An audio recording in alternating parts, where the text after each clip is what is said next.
nos conceda, Dios amado, el privilegio de ser ministrados, de ser fortalecidos, de ser guiados por tu Espíritu. Y también, Señor, permite que tu poder se manifieste sanando al enfermo.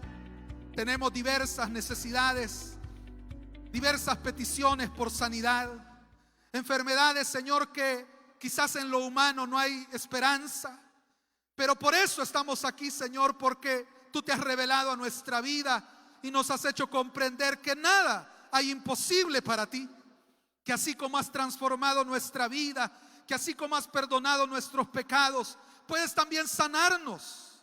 Por eso, Señor, te pedimos que esta mañana, mientras predicamos tu palabra, tu mano sanadora se extienda, Señor, y toque esos cuerpos enfermos, y que tus hijos e hijas salgan de este lugar sanos para la gloria de tu nombre, Señor.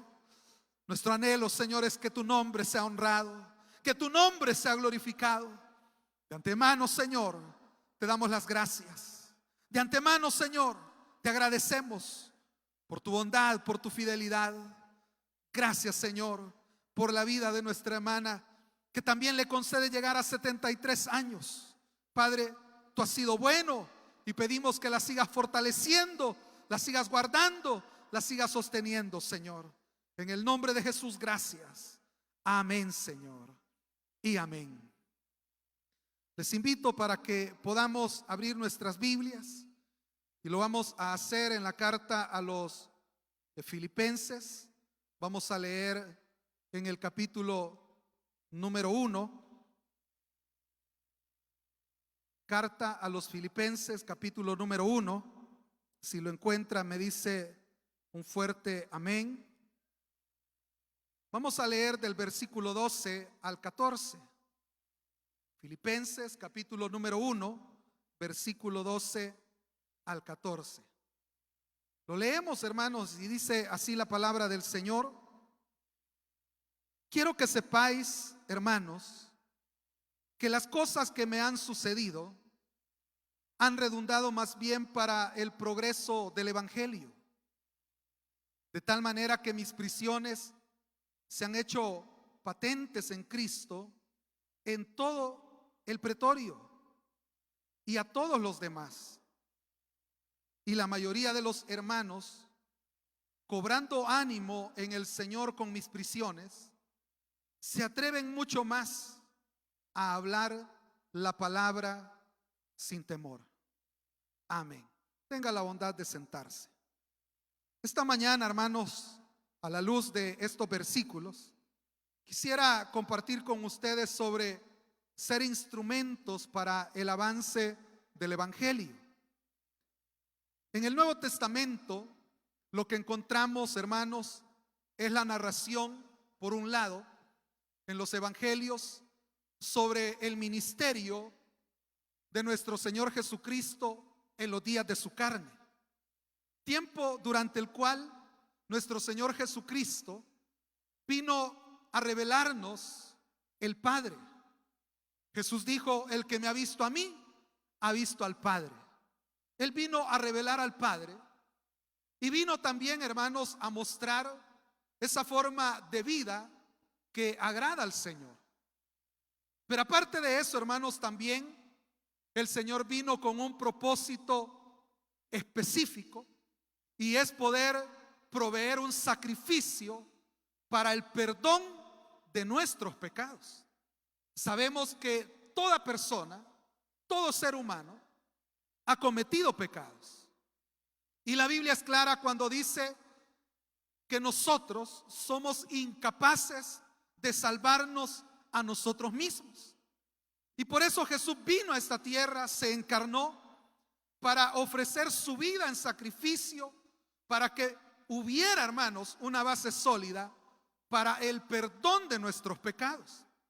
La mayoría de los que estamos acá, un día recibimos a Jesús como nuestro Señor, como nuestro Salvador, y sabemos que por el sacrificio de Cristo todos nuestros pecados, sin importar, hermanos, lo negros o rojos, ¿verdad?, o malos que pudieran parecer, sabemos que el Señor nos ha perdonado cada uno de nuestros pecados, pero no por nuestros méritos, sino por ese sacrificio que Él vino a realizar. Pero después de dar su vida en la cruz por nosotros, el Señor fue sepultado y al tercer día resucitó victorioso, hermanos. Y luego de eso, el Señor, hermanos, comisiona a su iglesia, a aquellos discípulos que Él había formado, no solamente a los 12, sino que sabemos que habían muchos más. Pero el Señor los envía y les dice: ustedes deben ir por todo el mundo. El Señor les dice en Hechos: ustedes me serán testigos hasta lo último de la tierra. Entonces, en el libro de Hechos se nos narra, hermanos, la vida de la iglesia, de esos primeros cristianos, de esos primeros discípulos, precisamente cumpliendo la tarea que el Señor les había encomendado. En el gran propósito de Dios está, hermanos, que todo el mundo sepa que hay perdón para el pecador que se arrepiente. El Señor desea que toda persona escuche su palabra, escuche el mensaje, y que sepan que sin importar la condición de pecado en la que puedan encontrarse, pueden venir a Cristo y encontrar perdón para sus vidas. Y la iglesia, hermanos, trabajó arduamente cumpliendo esa tarea de anunciar el mensaje. Y en las cartas encontramos enseñanzas que son enfocadas principalmente a ayudar a la iglesia a llevar una vida agradable al Señor. Pero también, hermanos, nos deja ver la experiencia que las iglesias vivían, cómo fue, hermanos, ese proceso de ser cristianos, pero también de cómo ellos entregaron sus vidas para servir a los propósitos de Dios, que, como ya dije, el gran propósito de Dios es salvar al pecador, que su palabra llegue a cada persona. Y eso, hermanos, incluye a los hermanos de Filipos, a quienes Pablo les dirige esta carta, de la cual hemos leído una parte. Y es una carta corta, pero muy interesante. Los hermanos de Filipos, según, hermanos, lo podemos leer, fueron hermanos que habían llegado a amar muy profundamente al apóstol Pablo, y se había creado un vínculo entre ellos, y por eso Pablo les escribe, porque él se interesa por ellos. Y en este caso se sabe que Pablo estaba preso cuando él escribió esta carta. Y es bien interesante, hermanos, porque si usted la lee, usted va a encontrar a un apóstol Pablo que, aunque está preso, él está transmitiendo esperanza, él está transmitiendo amor, él está motivando a la iglesia. Es decir, el que está preso está motivando a los que están fuera, cuando lo lógico sería que el que está fuera trate de motivar al que está preso, ¿verdad? Porque en teoría el que está preso pues la está pasando mal, el que está preso está sufriendo y supuestamente está deprimido, ¿verdad? Porque está en una condición adversa. Pero Pablo, estando preso, él es el que transmite vida. Y yo creo, hermanos, que ese es uno de los elementos al que hay que prestarle atención en la lectura, porque si queremos que el propósito de Dios se cumpla y que su palabra llegue a más personas, debemos tener una motivación alta. Si usted es un cristiano motivado, usted va a trabajar arduamente, pero si usted es un cristiano desanimado, no va a avanzar mucho. Usted sabe que alguien que está desanimado, aunque sea una distancia corta, le cuesta avanzarla. Pero el que está motivado, hermanos, ese sigue caminando, sigue dando pasos. Pero de ahí también en llevarle el evangelio a los que no conocen del Señor. Pero por otro lado, cada uno de nosotros debe ser alguien que motiva a los demás para que también sean parte de ese propósito de Dios. Algunos de aquí son anfitriones, otros son líderes, lideresas, supervisores, coordinadores de zona. Yo le pregunto, desde esa posición en que estamos, ¿qué le transmitimos a los que están a nuestro alrededor? Por ejemplo, si yo soy anfitrión y cada semana que llegan los hermanos a mi casa, les digo, ay, esto de ser anfitrión sí es duro. Esto de ser anfitrión es una carga tremenda. Cuando yo pregunte, hermano, ¿quién quiere ser anfitrión? Nadie va a querer ser, ¿verdad? Porque lo que estoy transmitiendo es desánimo. O si soy líder, ¿verdad? Ay, hermano, vieran, yo vine hoy a la célula porque Dios es grande, pero la verdad ya no aguanto con esto. Y después les dice, ¿quién quiere ir a la ruta de líder? Nadie va a querer ir. Pero si yo soy alguien que vivo tomado de la mano de Dios y tengo la actitud correcta y llego, hermanos, como Dios manda, ¿verdad? Confiando en Él, yo voy a transmitir gozo, paz, voy a transmitir vida, motivación. Y cuando yo pregunto, hermano, ¿quién quiere ser líder? Al verlo a usted que siempre anda alegre, siempre anda feliz y que se siente, hermano, bendecido de ser parte de la obra, otros van a querer. Entonces, le decía, hermanos, para ser instrumentos adecuados, ¿verdad? Tenemos que comprender por lo menos esas dos cosas. Uno, que tenemos una responsabilidad personal de llevar el evangelio a las personas que aún no conocen, pero también de poder ser de motivación para los que están a nuestro alrededor. Leamos, hermanos, acá dice el versículo número 12. Quiero que sepáis, hermanos, que las cosas que me han sucedido han redundado más bien para el progreso del evangelio. Aquí, hermanos, encontramos cómo Pablo está haciendo mención de las cosas que le han acontecido. Y las cosas que le han acontecido son conocidas para los hermanos de Filipos. Ellos sabían que él estaba preso, de tal manera que, como ya dije, por el amor que le tenían, ¿verdad? Había un vínculo entre ellos. Son, hermanos, los filipenses, una iglesia que se preocupaba por mandarle ayuda económica a Pablo. Usted puede leer, hermanos, la carta y va a encontrar cómo Pablo les agradece y dice: ustedes siempre estuvieron pendientes de mis necesidades. Ustedes no se descuidaron en mí y cada oportunidad que tuvieron para proveerme lo hicieron. Ellos estaban enterados de las cosas que a Pablo le habían sucedido. Entre ellas, como dije, el estar preso. Ahora yo le pregunto, ¿estar preso será algo positivo o negativo, hermano? ¿Cómo lo vemos nosotros?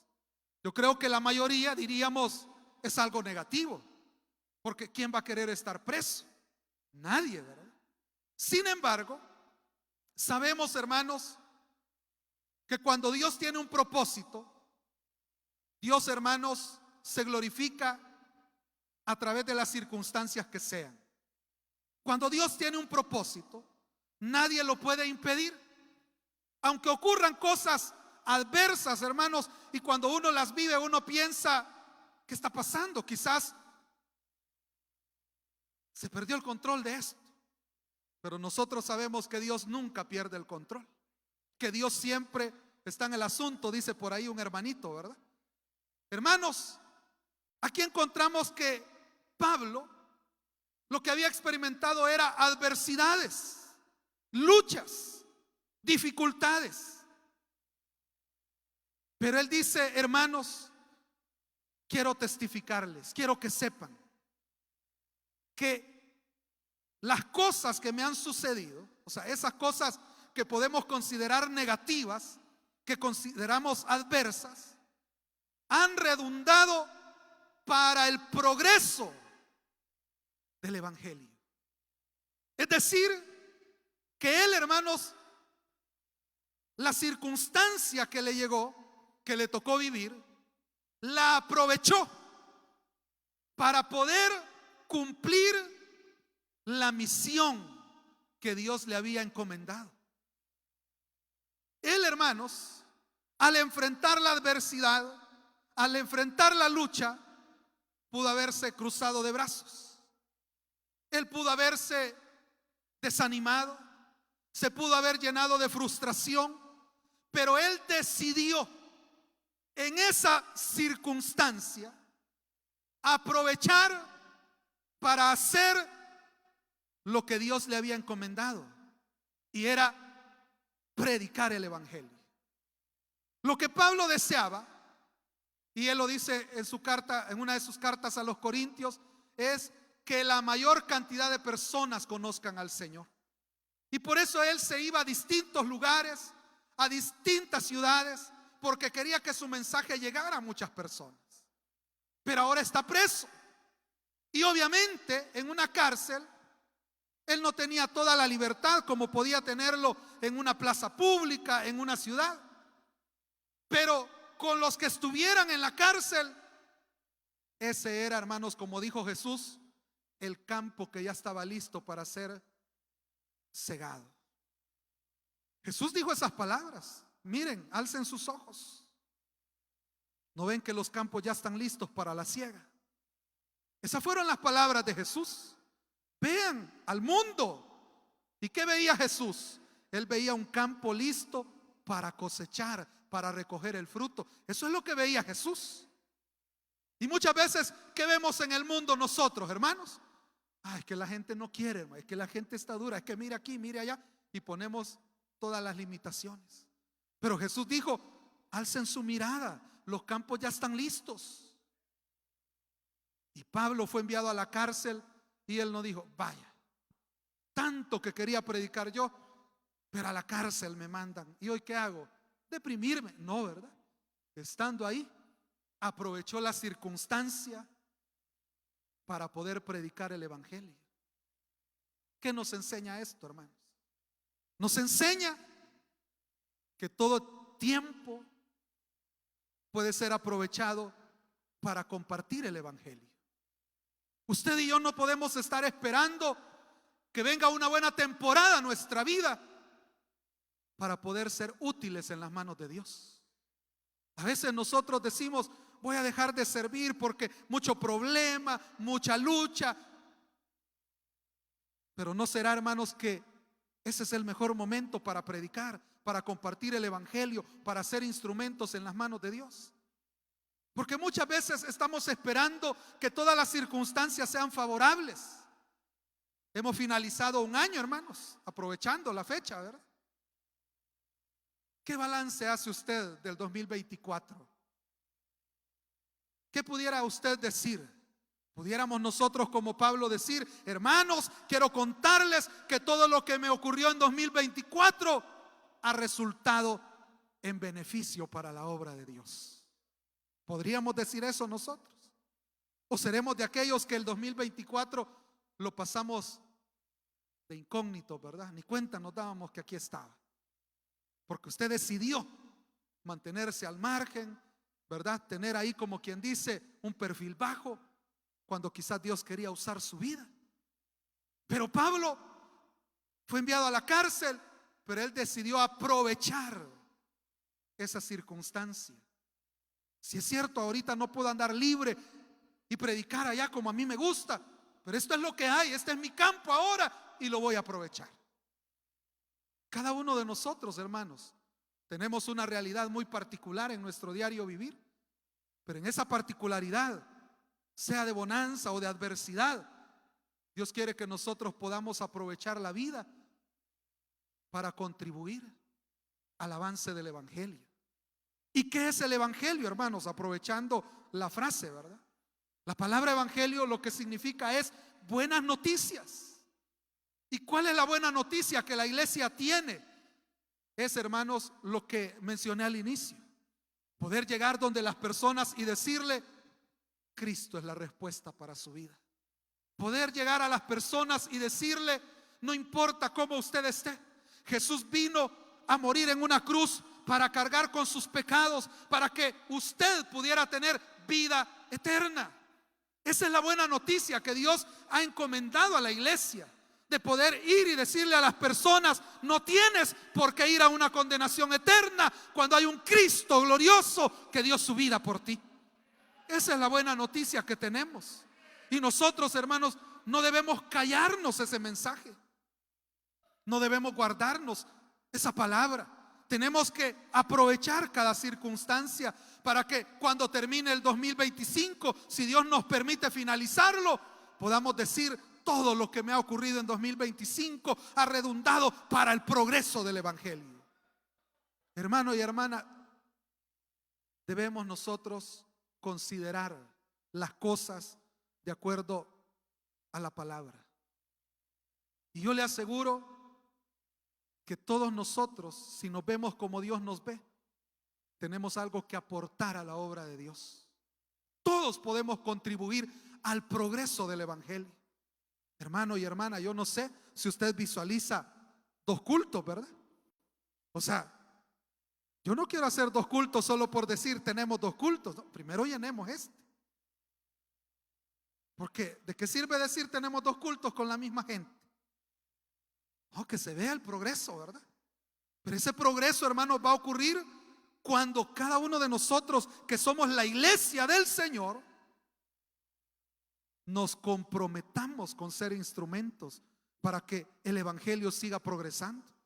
Dios está interesado en que su obra avance, en que la buena noticia llegue a más personas. Pero estamos interesados nosotros, ¿verdad? Estamos interesados nosotros en que más personas sean salvadas. Mire esas sillas vacías, que gracias a Dios ya no son muchas, ¿verdad? Ya son poquitas, gracias a Dios. Pero no sé si las visualiza llenas. No sé si visualiza a alguien en esa silla vacía. Y usted dice: yo sé que ahí el Señor va a tener a alguien dentro de poco en esa silla. Yo sé que un día el Señor va a traer a tal persona por la que estoy orando, por la que estoy trabajando, a la que estoy evangelizando, a la que le estoy compartiendo el mensaje. Dios, hermanos, espera que nosotros podamos ser instrumentos para que, como Pablo, podamos decir: el evangelio está progresando porque yo estoy haciendo la parte que me corresponde. Dice el versículo 13: de tal manera que mis prisiones se han hecho patentes en Cristo en todo el pretorio y a todos los demás. Acá, hermanos, en el versículo 13, Pablo está hablando de cómo sus prisiones, su encarcelamiento se ha hecho evidente, es conocido para todos, de que es por causa de Cristo. Ahí habla, hermanos, por ejemplo, aún de las personas que estaban en el lugar del encarcelamiento, de soldados. Se habla, hermanos, de esas personas que por las condiciones de encarcelamiento de Pablo pues tenían alguna relación con él. Y algunos pues se iban enterando porque quizás platicaban con él y le decían: mire, don Pablo, ¿y a usted por qué lo encarcelaron? Cuénteme, ¿con cuánto de droga lo agarraron? Y Pablo les decía: no, es que yo no llevaba droga. Y entonces, ¿a cuántos mató? No, es que no me han traído por homicidio tampoco. Y entonces, ¿por qué lo trajeron? Es que yo soy un hijo de Dios. Yo soy testigo de Cristo y yo proclamo su evangelio, y por eso es que estoy preso. Y empezaba, ¿verdad?, él a evangelizarnos.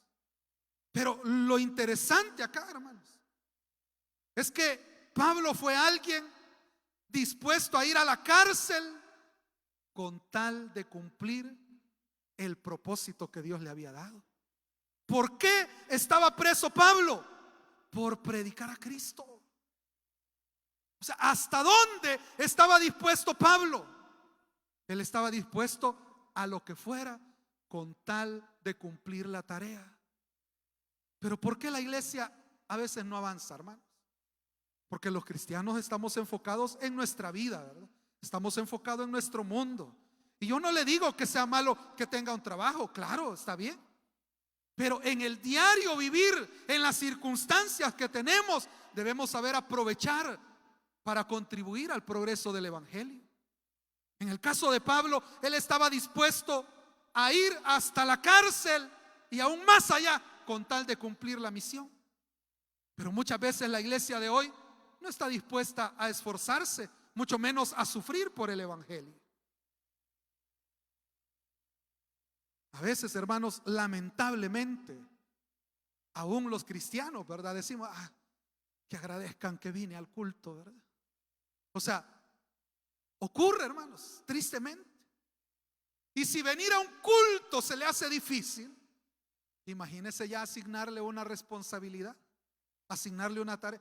No, ya vine al culto, no les basta eso. Es que no es para el pastor, no es para los hermanos. Aquí, hermanos, se trata de qué espera Dios de cada uno de nosotros. O sea, ¿qué espera Dios de ti? ¿Qué es lo que Dios te ha dado a ti?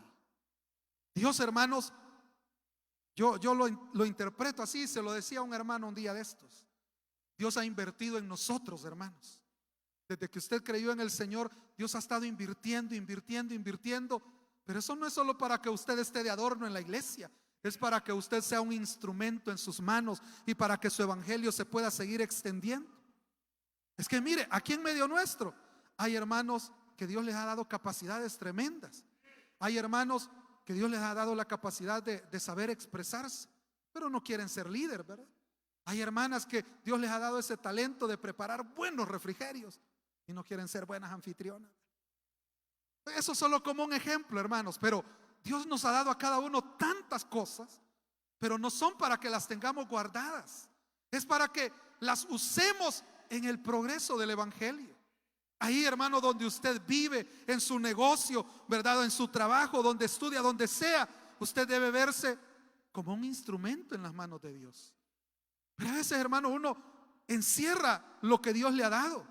Pero en el caso de Pablo, las circunstancias adversas que le habían ocurrido, él dice, queda claro, es evidente que yo estoy preso por causa de Cristo.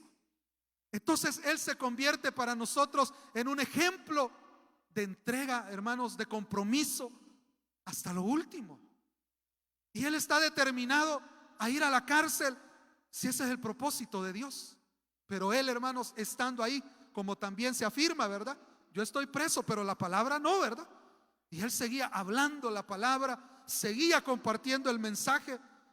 Y si usted ha leído, por ejemplo, la carta a Filemón, ahí él habla de cómo Onésimo, que fue compañero de cárcel con él, ¿verdad? En algún momento, ahí se convierte, ¿verdad? Y por eso Pablo dice, este es mi hijo, ¿verdad? Que lo engendré en la prisión.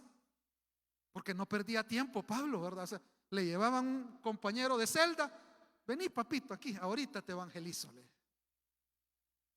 ¿Y nosotros qué hacemos, verdad? Vemos que pasan a la par nuestra día a día tantos incrédulos, ¿verdad? ¿Y qué hacemos? Nos quedamos pasivos muchas veces. Ahora, con esto no quiero decir que usted va a ser alguien, hermano, acosador, ¿verdad? Que le va a ir a poner la bocina a la puerta de la casa y no, no es eso. Sobre todo, hermanos, prediquemos con nuestro testimonio. Pero lo importante, hermanos, es que al igual que Pablo, nosotros podamos impactar. Porque si bien es cierto, hermanos, cuando hablamos de Pablo, casi que tendemos a idealizar, ¿verdad? Y decimos, no, es que Pablo era un hombre que bárbaro, ¿verdad? Y sí, yo no niego que era un instrumento de Dios, que lo usó de manera extraordinaria, pero era un ser humano como usted y yo. Y si Dios pudo usar a Pablo, puede usarle a usted, ¿o no, hermano? Es que cuando Pablo habla de los frutos que él tenía, él no dice gracias a mí, él dice que era Dios a través de él. Entonces, al final, hermanos, Dios lo que quiere es que pongamos nuestra vida a su servicio. Pero vamos a ser verdaderos instrumentos cuando estemos dispuestos a todo, hermano. A todo.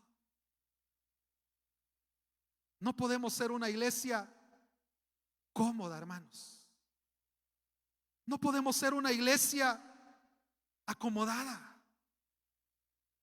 Dios no quiere una iglesia acomodada.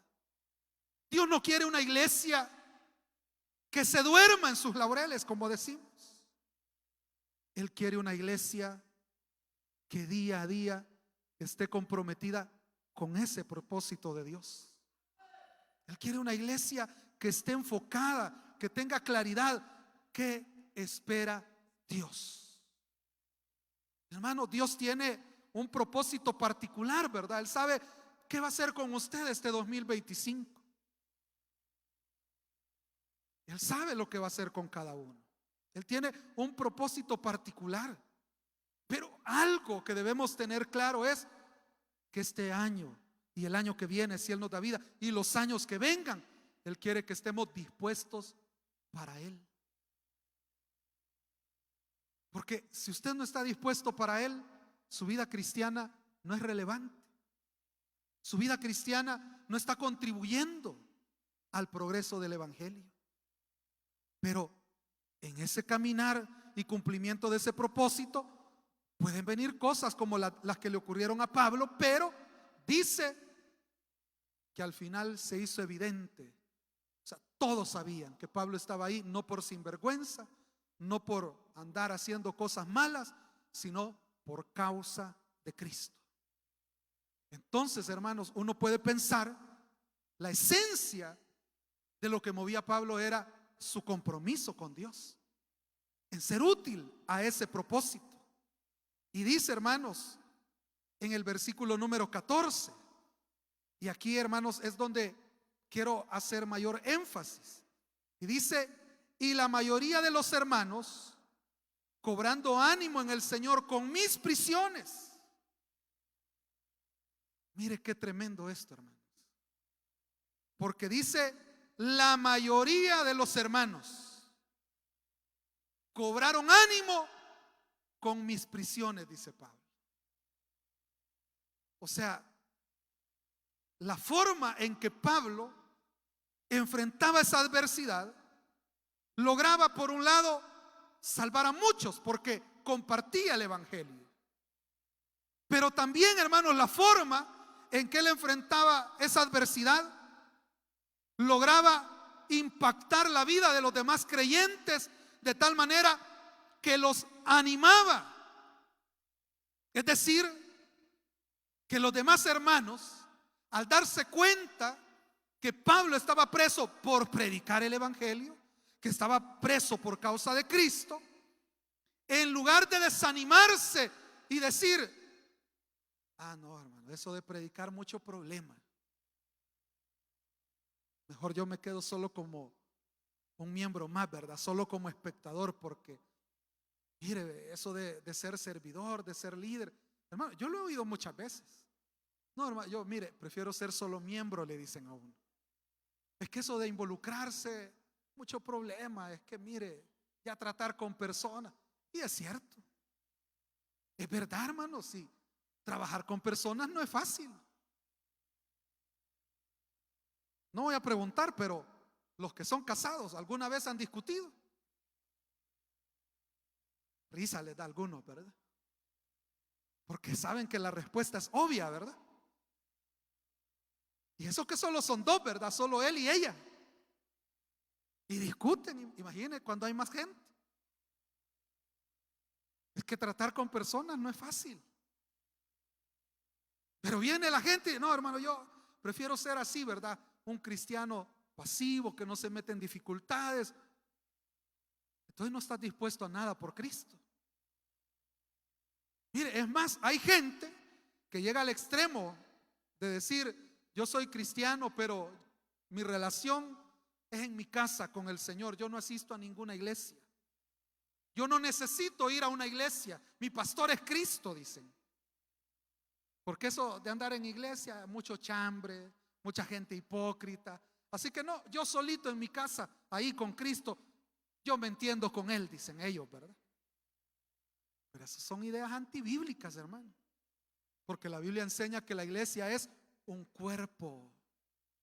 O sea, aquí no hay dedos amputados, ¿verdad? O sea, aquí no se trata de que por allá hay un dedo tirado, ¿verdad? O sea, ¿qué le pasa a un miembro del cuerpo cuando lo cortan del cuerpo? Se muere, hermano. O sea, no puede tener vida ningún miembro si lo cortan del cuerpo. Pero hay gente, ¿verdad?, que llega a ese extremo y dice: no, yo para no meterme en líos, allá en mi casita, yo solito, ¿verdad?, pongo la radio, un mensaje, hoy en YouTube, ¿verdad?, ahí pongo lo que quiero. Pero eso no es vivir la vida cristiana como el Señor quiere. Entonces, en el caso de Pablo, encontramos, hermanos, cómo él, con la forma de enfrentar la adversidad, está produciendo un impacto que en lugar de desanimar, motiva, ¿verdad? Él no dice: vieran, hermanos, cómo estoy aquí en la cárcel, soy un miserable, ¿verdad? Y todo por andar predicando. Por eso me pasan a mí estas cosas. Si él hubiese tomado esa actitud, hubiera desmoralizado a los demás creyentes, hubiera desanimado a la iglesia. Pero como le dije al inicio, él escribe su carta, hermanos, y les empieza a decir, ¿verdad?, expresiones como: todo lo puedo en Cristo que me fortalece, ¿verdad? Hablando de cómo él enfrentaba las adversidades. Hermanos, Pablo, aún preso, dice: hermanos, ustedes deben estar siempre alegres. Y desde la cárcel, ¿verdad?, él motivaba y decía: hermanos, sigan predicando, sigan proclamando el evangelio. Miren, a mí, aquí en la cárcel, el Señor me está dando frutos, hermano. Entonces, al ver la iglesia esa actitud de Pablo, hermanos, dice que los hermanos, ellos se animaban, ¿verdad?, cobraban ánimo. Eso nos enseña, hermanos, que nosotros debemos en toda circunstancia saber motivar a los demás.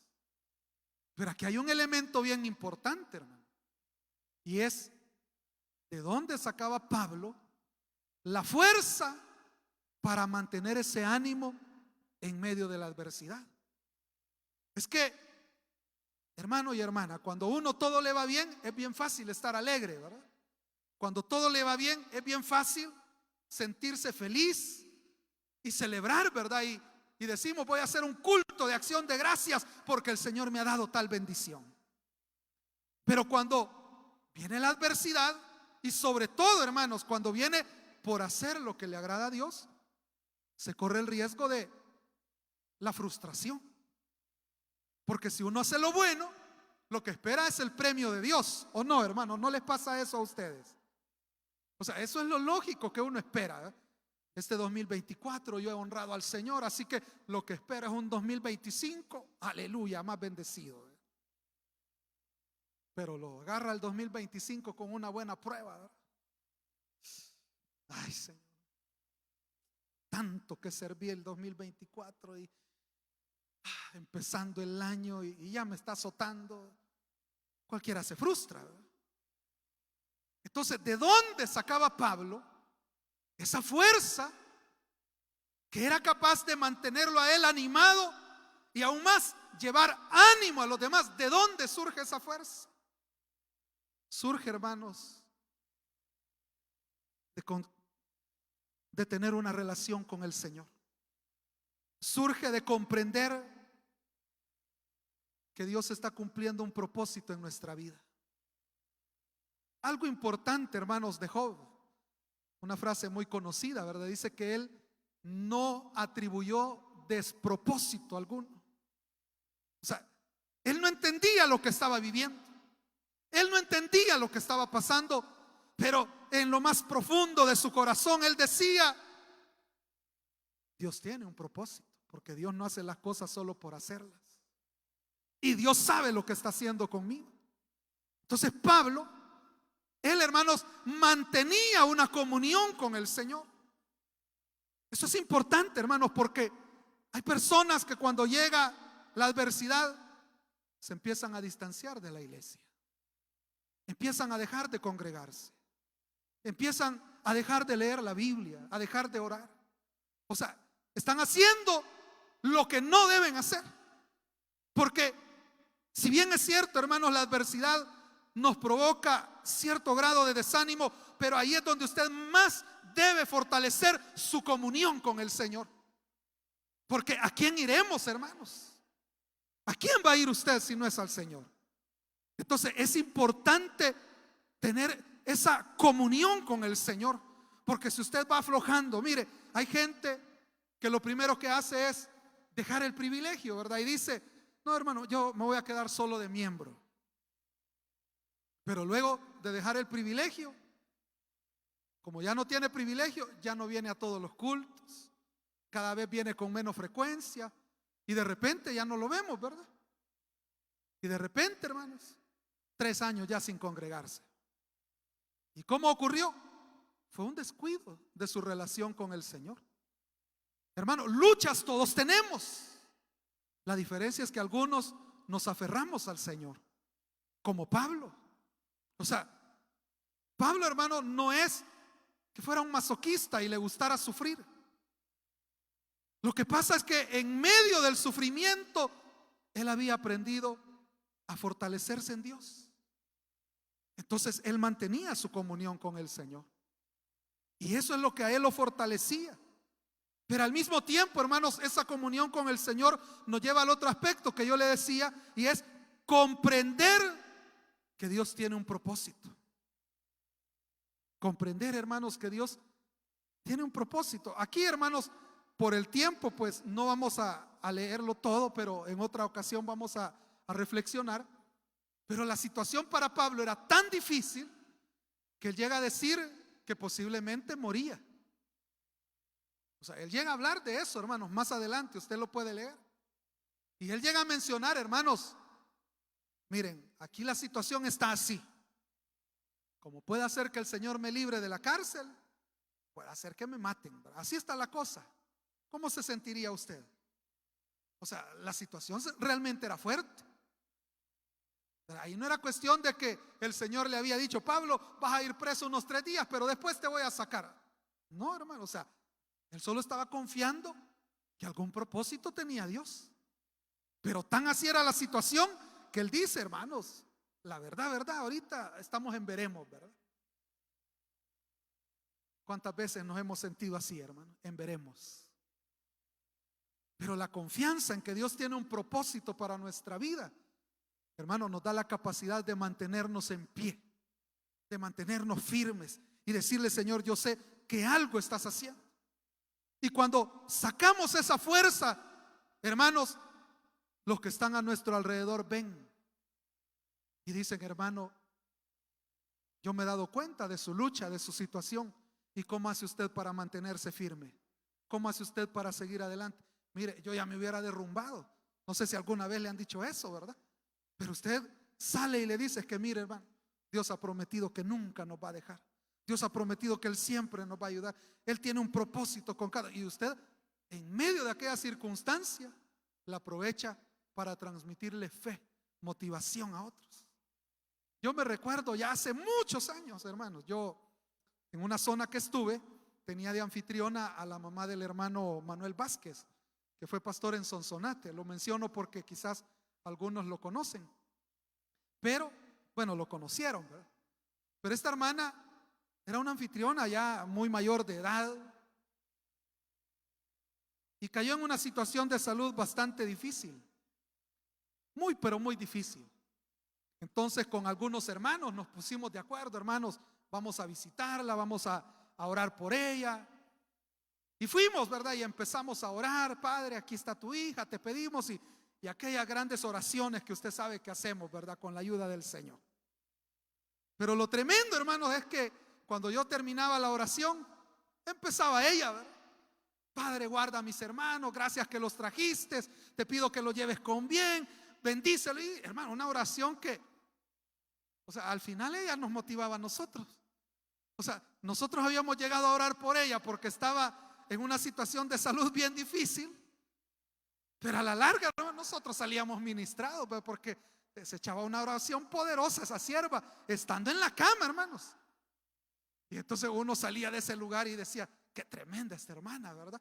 Qué tremenda esta mujer. Porque en el lecho, hermanos, ahí en su cama, ¿verdad? En una condición de salud tremenda, pero ella, en lugar, hermanos, de quejarse, en lugar de ponerse en una actitud negativa, hombre, oraba, hermanos, casi que como Moisés en el monte, ¿verdad? Entonces, eso es lo que le ocurría a Pablo también, que tenía, hermanos, esa comunión con el Señor y esa convicción de que Dios tenía un propósito, al punto que, por grande que fuera la adversidad, él tenía fuerzas para motivar a otros. Entonces yo le pregunto, hermano, ¿usted qué está transmitiendo a los demás? Si usted no está transmitiendo motivación a otros, es porque necesita fortalecer su comunión con el Señor. Y necesita también fortalecer esa convicción de que Dios tiene un propósito para su vida. Es que aquí nadie, hermano, es un cero a la izquierda. Aquí todos valemos a los ojos de Dios.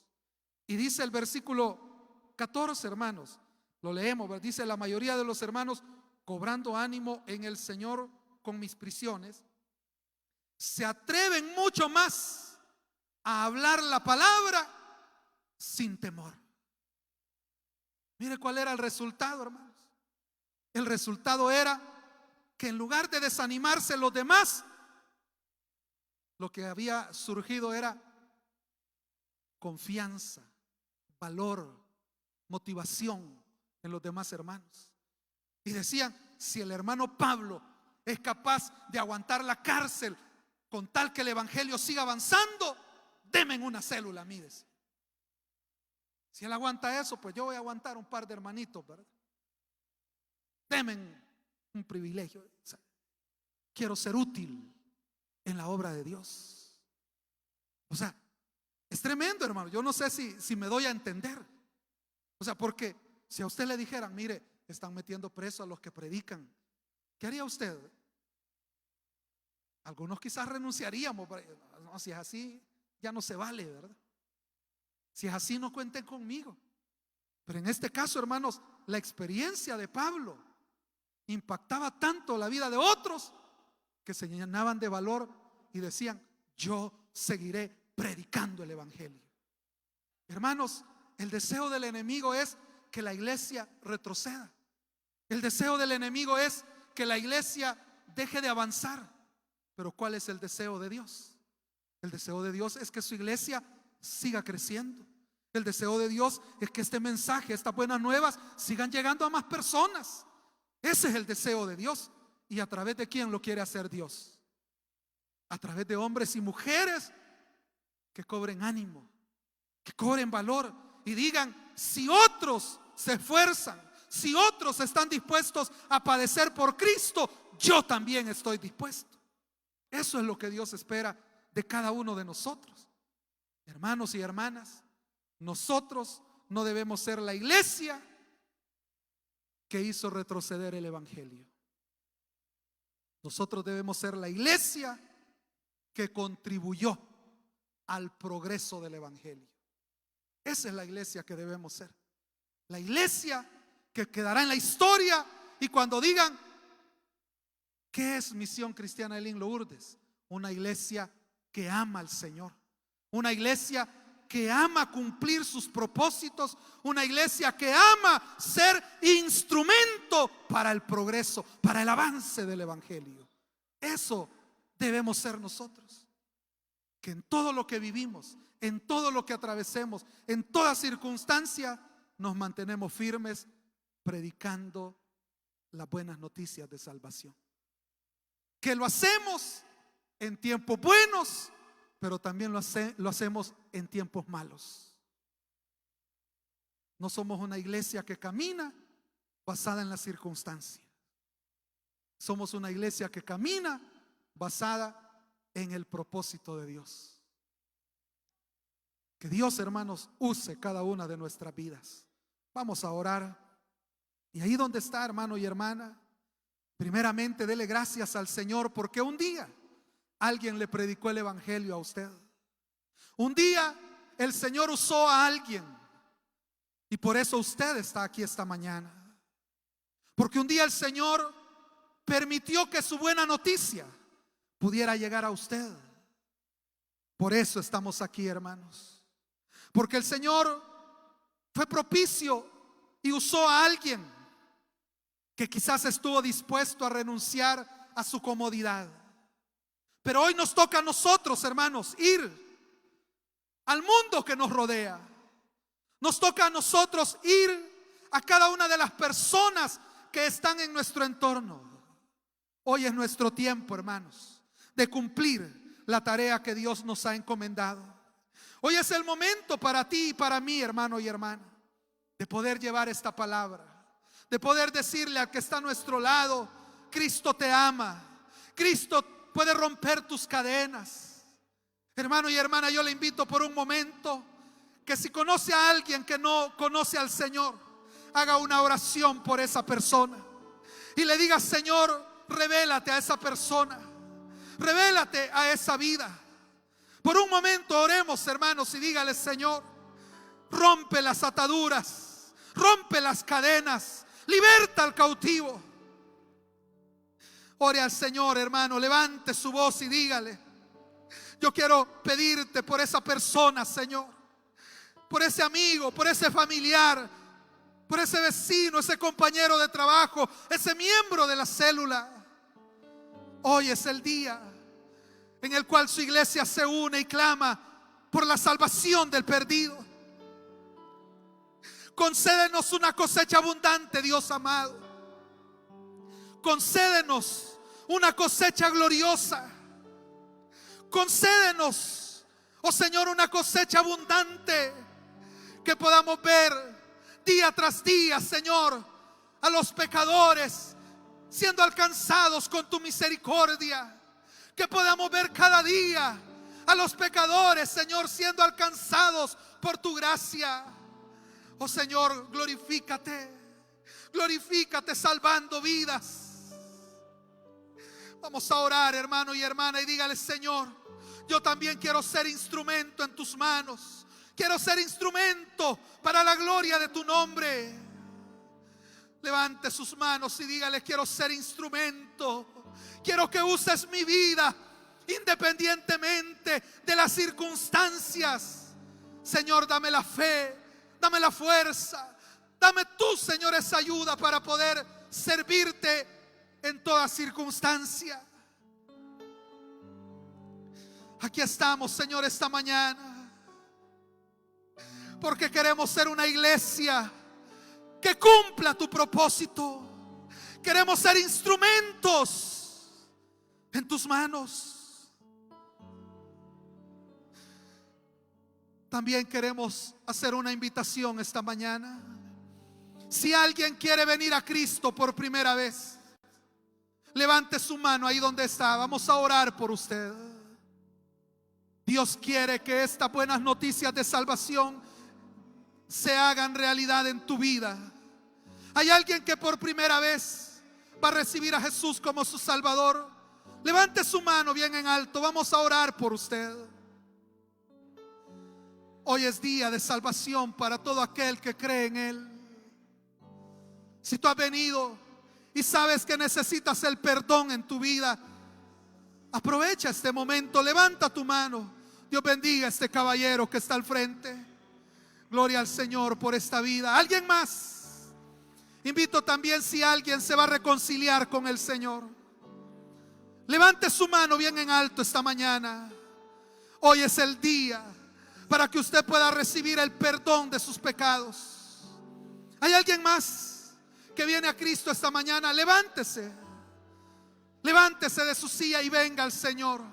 Si usted se va a reconciliar o va a recibirlo como su Salvador por primera vez, levántese de su lugar y deje que el Señor obre en su vida.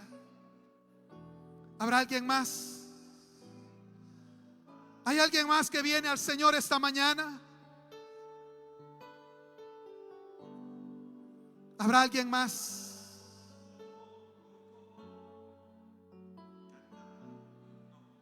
Si hay alguien más, levante su mano.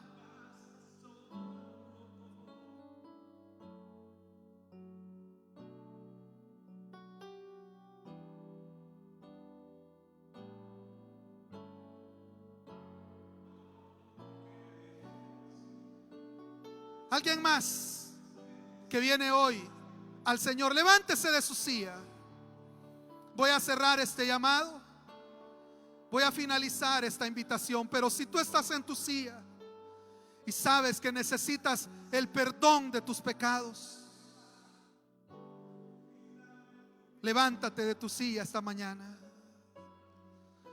Cierro este llamado, cierro esta invitación. Pero si tú también te quieres rendir al Señor esta mañana, puedes hacerlo. Si nadie más, vamos a orar.